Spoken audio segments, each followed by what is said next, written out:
Hello and welcome to Your Manchester on a week where the sensational book by Prince Harry was released, a book which has fired up so much opinion on himself and also aimed a very large spotlight on the behind-the-scenes goings-on of the royal family. Now, did this book shine the spotlight too strong on his family? And is the said author himself being hypocritical? There's a lot of questions to be asked, and so we'll be asking our guests their opinion as we go through today. So you, of course, can leave your opinions at the bottom as well. Now, our guests tonight are fabulous performers and creatives. We've got Luke Bayer, who joins us before embarking upon the European premiere of the musical Head Over Heels. We're also joined by Leah Jameson and Lucy Gray as we talk about Pride and Prejudice, well, sort of.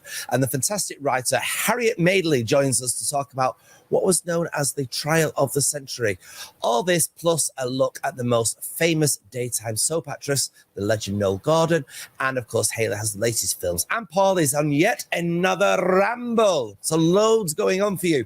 But first tonight, joining us via link is Luke Bayer, a musical theatre actor who, in my opinion, has only just scraped the surface of his talent. He was born in North Yorkshire and was quickly discovered on X Factor, where his mentor was Danny Minogue. He was then in the original cast of the fabulous Everybody's Talking About Jamie as the alternate Jamie, and won himself a Broadway World Award as Best Understudy in that said show. Now it's time for him to return home to Hope Mill Theatre, where many of you would have saw him dazzling audiences in Yank. He's going to be back with the European premiere of Head Over Heels, and to find out more, please welcome Luke Bayer. How are you, Luke? Welcome to the show. Thank you so much. I'm great, thanks. How are you? This is all very exciting. I imagine for you, returning back to Hope Mill is just a joy, is it not? Oh, I absolutely love the Hope Mill. This is going to be my third time there. Joe and Will, who run the Hope Mill, are just fantastic, the kindest, most brilliant people. And it's just such a hub for like new, exciting and like current work. So I'm really excited to be back. Now, of course, you're returning with the European premiere of Head Over Heels. But what is Head Over Heels? So Head Over Heels is a musical. It was on Broadway in 2018. And it's fantastic. It's a story about love. It's about inclusion. It was the first musical ever to have a non-binary lead character on Broadway. And it's a really fun show. The music's by the Go-Go's. You know the band the Go-Go's? Mm-hmm. Who the music slaps. I'm going to be honest. The music really slaps. When I was going to audition for the show, I listened to the album and I became a bit obsessed. And for me, it was one of those jobs and one of those shows that I listened to the album and I thought, and I read the story and about all the different characters and how they all intertwine. And I thought, I really want to do this, and I'll be really gutted if I don't book this one. And luckily I got the job, and we're now in rehearsals, and we've not got long left to go. So why is this a musical that's important to you then? It's because it's so inclusive. It represents everyone. It's just so. I love being involved in new work as well. And I feel like this is a whole new reincarnation of the show. The show was on Broadway in 2018. And I feel like even in that past... So 2018 was 5 years ago. That's mental. I'm sorry, that is mental. COVID stole our life. And within that time, I feel like so much has changed. And I feel like this show is even more important and more current now with the themes running through it. So what do we expect? Have you started rehearsals yet? I should ask first of all. We started rehearsals last week, yeah. And how's it all going? It's so good. The cast are brilliant. The ensemble, for me especially, I'm just everyone. But the ensemble, I watched them, and Tom Jackson-Greaves, who's choreographing and directing the show, and his assistant Neil Martin, they're just fantastic. And the choreo and like the brains to make it look so amazing is just fantastic. It feels like this is going to be a very lively musical. Obviously, the musicals that tend to go to Hope Mill these days are boxed off as small-scale musicals, and yet, actually, when you go and see them, they're on par with anything you can find at any of the opera houses and the big theatres up and down the country. So, what can we expect to see? I mean, the set and stuff already from we've had like a what's it called, like a design meeting, and they've shown us all the set and all the ideas. It looks fantastic, and they really do make the most out of the space there. And I think with it, personally, I love that, like the more intimate things. And I think the Hope Mill seats 140 people. So if you come and see the show, you're like right in on the action, which I love. And I love going to watch things where you don't necessarily know what the show's going to be about, or you've kind of got an idea, but it's something that you just don't know about, you know. It's going to be sensational. Where can we catch this? When can we catch this? How soon can we come and see this? So you can come and see us. We start previews on the 26th of January, which is a Thursday, and we are running until the 4th of March. And you can get your tickets on the Hope Mill Theatre website. So come and see us. It's going to be fun. It's going to be really fun. It is going to be fun. For now, though, Luke Bayer, thank you so much. Thank you so much. How fantastic is that? Thank you, Luke. I tell you what, there's so many icons and legends that are just gracing our wonderful screens and theatres at the moment. One lady who did both was a lady called Noele Gordon, as you may remember from Crossroads. This is what our Mark found out all about her. Joan Noele Gordon, the middle name comes from the fact she was born on Christmas Day, was the first child of Scottish parents who had recently moved to London, her father being in the Royal Navy.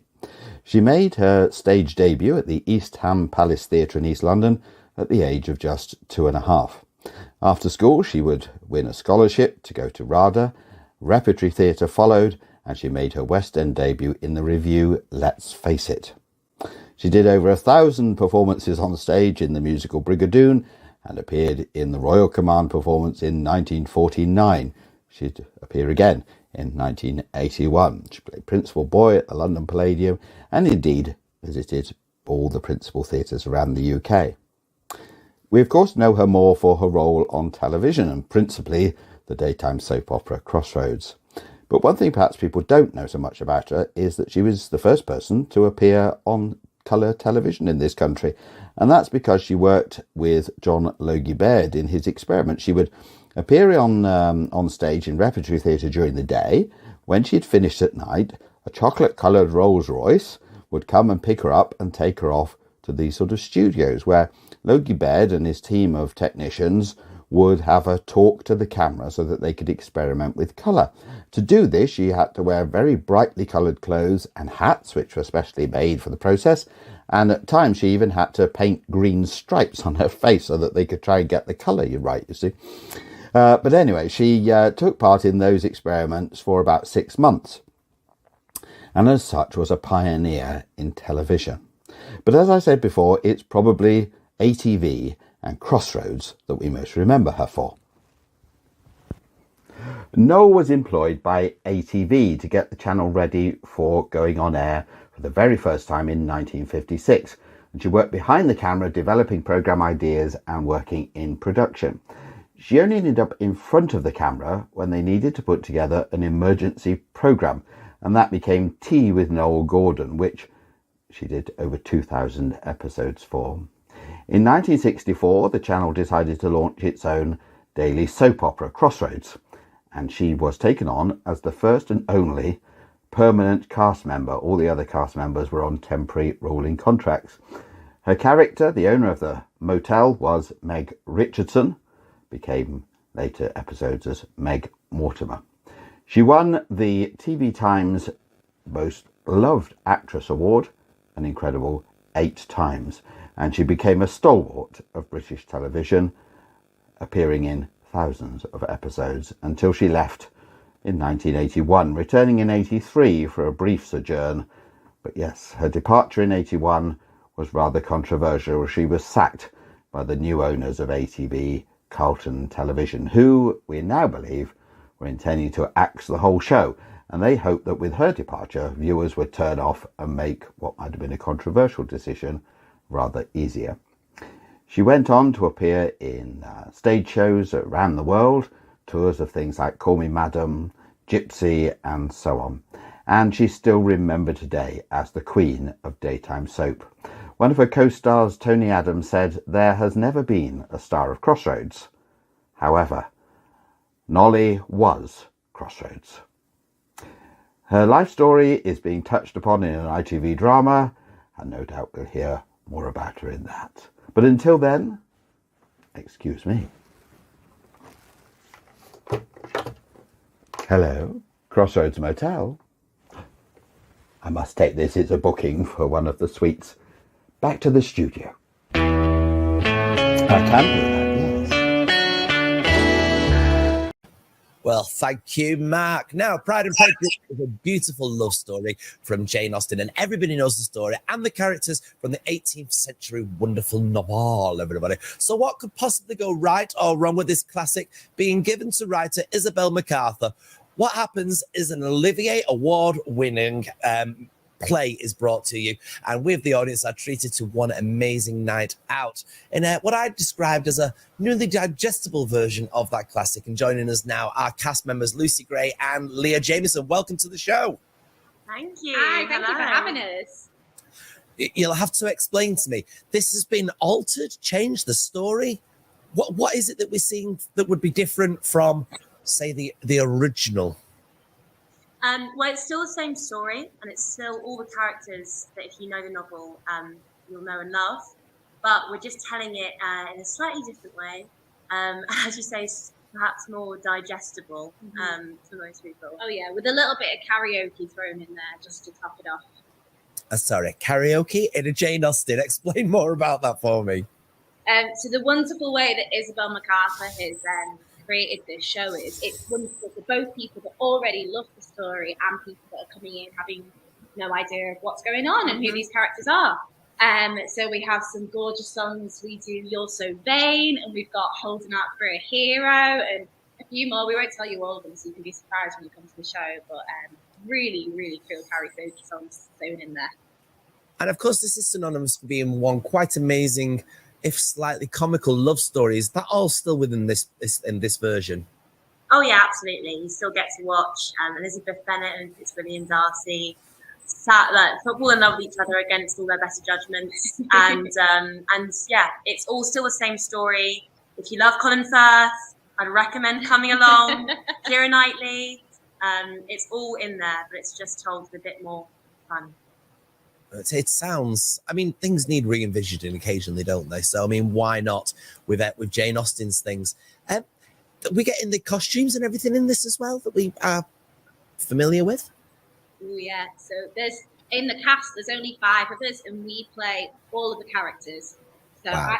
How many, you play like 4 or 5 characters? I think 4. I'm playing 4 or 5 characters, and it's all the ladies get these beautiful long dresses in all varying types of colours, and we've got gorgeous jackets for the male characters, and there's a lot of swapping in and out of costumes. We've got very, very good at putting them on, but there's a lot of quick changes in the show. But yeah, the costume design has been absolutely stunning in this production. So who are you two playing within this then?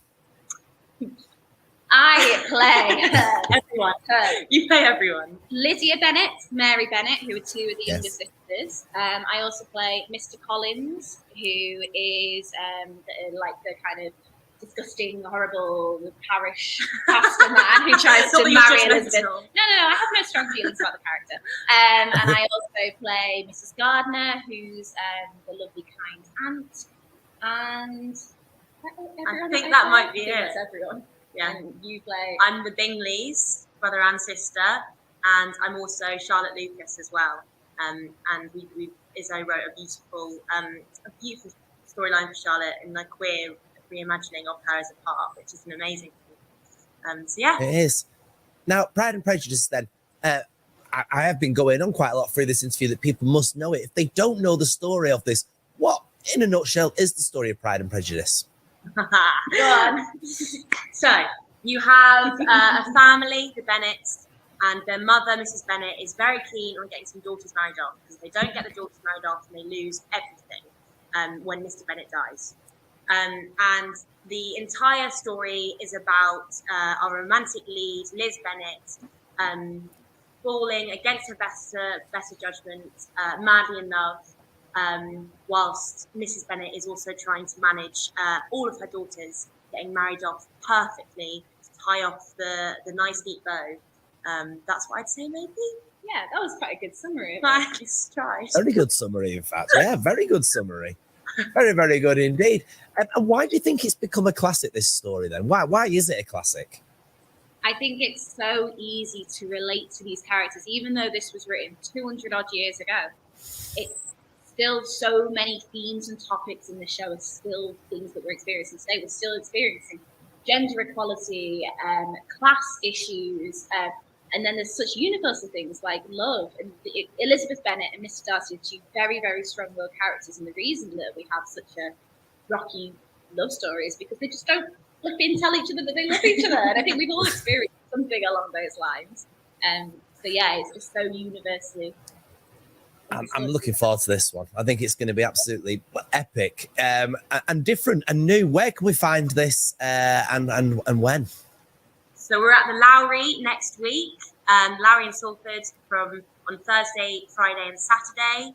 And then after that, we're touring everywhere. So if you go to prideandprejudice.org, one of them. That's Pride and Prejudice, sort of. Yeah. You'll find all our dates on there. Yeah. I'm looking forward to this. Thank you so much for your time today. Thank you to both of you. Thank you. Well, right now, then, we are now handing over to the very gorgeous Hayley Cartwright as she tells us more about the films and television to watch. Hi, I'm Hayley and welcome to Your Film and also Your TV. Now, I cannot recommend the film Stargirl enough. It's recently hit Disney. It's a wonderful coming-of-age film. It's beautiful. It's about acceptance and difference. And it's based on a best-selling novel as well. Catch it if you can. It is absolutely brilliant. Can you tell? I loved it. Watch it. Another film on my hit list is Babylon, starring Brad Pitt. This hits cinemas next week, and it's about Hollywood's transition from silent films to sound in the late 1920s. It's actually directed by Damien Chazelle of Whiplash and La La Land, so it should be absolutely epic. March will also see John Wick Chapter 4. Keanu Reeves is back as John, and this promises to be the most action-packed of the franchise. That's out in cinema, like I say, in March. Oh, and before I go, television. Dancing on Ice is back this Sunday, yay! ITV, lots of celebrities, including Molly Gallagher of Coronation Street, Michelle Heaton, and also Vivian, drag star Vivian. That's it from me. I shall catch you next time, and remember, stronger together. Bye. Well, he's out and about yet again, and the weather doesn't look too nice for him, but nevertheless, he's on a good old ramble. Take it away, Paul Rudd. Okay, can you guess where I am this week? In the background you can see the famous Mr. Thomas's Chippy, and you can see some boats. Ladies and gentlemen, welcome to Rambling with Rudd. This week I'm here at Hollingworth Lake. There's a lot to get through, so come on, let's go and ramble. Look at the rain. Look, there's the beach pub. Might go in for a coffee, as I don't drink alcohol. I've been sober for 5 years this year. There's the start of Hollingworth Lake. And there's the beautiful lake. How stunning does that look? Hollingworth Lake is a 130-acre reservoir, and it takes 2.4 miles to get around. It's very quiet. But you know what? This is great for the mindset. Get all togged up like I am right now, with brand new coat, hat, scarf and my gloves. It's gorgeous. I used to come running round the lake years ago, and we used to do twice round, even in the rain, snow, all sorts, but I haven't run for ages actually. And it's good that I'm doing this because my dad died in September, so it was very sad, and ever since then I've got myself out. Great for your mindset. Just look at that stunning lake. And I think just round the corner is a lovely cafe where you can get a nice latte if you wanted. But there are loads of different cafes, restaurants, pubs about in Hollingworth Lake. Oh, there's the water sports. I think that's where they do the sailing. An owl. That's nice, isn't it? Switch, woo. There's a lovely cafe.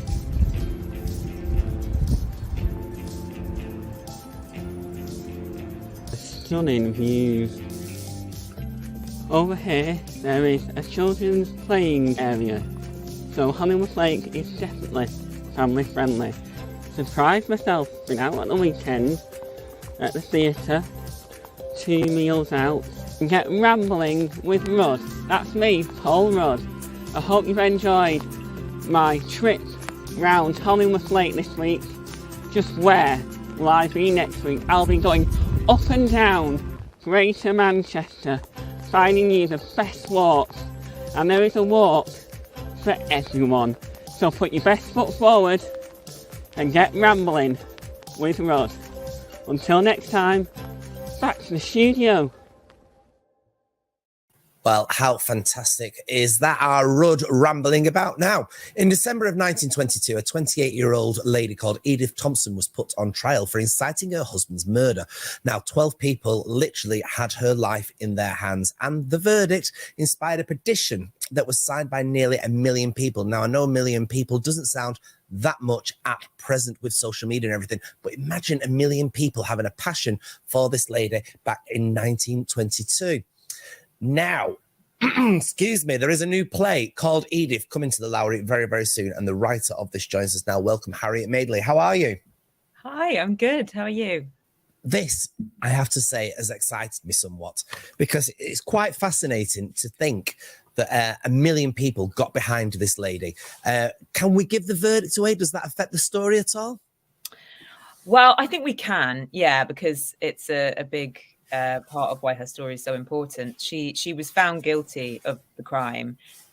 Important to say, she was put on trial for inciting the murder. So she didn't literally, her husband was stabbed and she didn't stab him, but she was put on trial for inciting the stabbing. Mm-hmm. So basically persuading someone to stab her. Yeah. So, I mean, it's an important story, because, I mean, we're going back to 1922.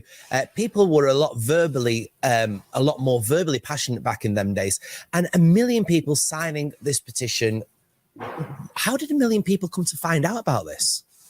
Well, the whole trial was a massive sensation. It was on the front cover of every newspaper. And a big reason for that, I think, is it was a scandal. I mean, Edith, the person who stabbed Edith's husband was her lover. So she was this 28-year-old woman having an affair with a younger man. And the idea being put across in the trial was that the two of them had sort of conspired to kill her husband. So it was this kind of salacious soap opera in the media at the time. And I think, people were following the trial. And then when Edith was found guilty, she was put to death. So she was, the plan was for her to be executed. And that's when this petition started to circulate, because I think even though during the trial, people sort of loved to hate Edith, they thought she was, a symbol of everything that was going wrong with the modern world at the time. But it was still very unusual to hang a woman. And so I don't think actually... there were an enormous number of people who weren't okay with the idea that she'd be put to death for this. Now, how do you come about as a writer getting voices and things to place within this that makes it a fulfilling play? Yeah, well, there's a few different ways you can approach it, I suppose. The sort of structure of the play is the trial, really. So I was really interested in Edith as a person and her story, but also in this public sensational trial, and so that formed the kind of basis for the play. And I've used a lot of the real court transcripts, so it's sort of like a documentary, if you like. I'm surprised it's never been a film. Maybe it will be after your writing. But you've actually used voices from prisoners. Am I right in thinking this? Well, while I was developing the play, I took the script to a women's prison in Style, and I worked with some of the women there on how Edith should be put across, basically. And I went in with National Prison Radio and we recorded the women discussing the play. Because really the way the play is set up is the audience is kind of the jury, and we're all there to sort of see what we think of Edith and kind of judge her. So I sort of did that with the women, and their feedback was very, very interesting, because obviously they've had experiences of being on trial, they've had experiences in the media, and so their ideas have very much fed into the project. Now, had Edith been doing this trial in modern day, where do you think opinion would have lied? So interesting, isn't it? I mean, part of the reason I wanted to make this is because I think we're still very bad at giving women the same kind of benefit of the doubt as we might give men. I think that you only have to look at kind of various modern parallels that I won't necessarily go into, but like unlikable women on trial inspire a lot of interest and inspire a lot of hate. And I think a lot of the stuff with Edith was, you know, she was working class, but she was doing quite well. She was actually making more money than her husband. She was an older woman having an affair with a younger man, you know, all of these things. And she was one of those women that kind of other women don't like, who sort of flirted with a lot of men, maybe didn't have that many female friends. She's the sort of woman who probably most of us would just have that sort of, oh, I just don't like her feeling. And so, yeah, I wouldn't be surprised if this, and obviously that the crime of murder is a very serious crime, but it's important to say that there was no actual evidence that she was responsible for the murder of her husband. But yeah, public opinion just didn't go her way because they just didn't like her. They just didn't trust her. And they thought she'd been having an affair with this guy, the guy who did stab her husband. So, it must have been her fault. She must have told him to do it. I think that was the same play. Yeah, I mean, it fascinates me. Where can we find this then, please, to watch the play? So we're on at the Lowry from the 1st of February for a week. So 1st till the 4th of February. And there's a live stream happening on the 3rd of February as well if you can't get there. But yeah, do come to the Lowry if you're around. I'm quite excited by this. I'm all into the murder mystery side of what and yesteryear as well, and how it reflects on today. So I'm quite excited by it all. We're all still obsessed, aren't we? We're obsessed by true crime and by murder trials, and I am also obsessed by that. But I'm also interested in the fact that we're also obsessed, because is that okay? Is that right? So yeah, we're sort of doing that, but also interrogating that. Sounds fantastic. Thank you so much for your time today, and we will be definitely checking this one out. Thank you very much. We're out and about this Sunday, so if you do see us, say hi to us all. In the meantime, though, thanks to each and every one of you for watching this week's episode of Your Manchester.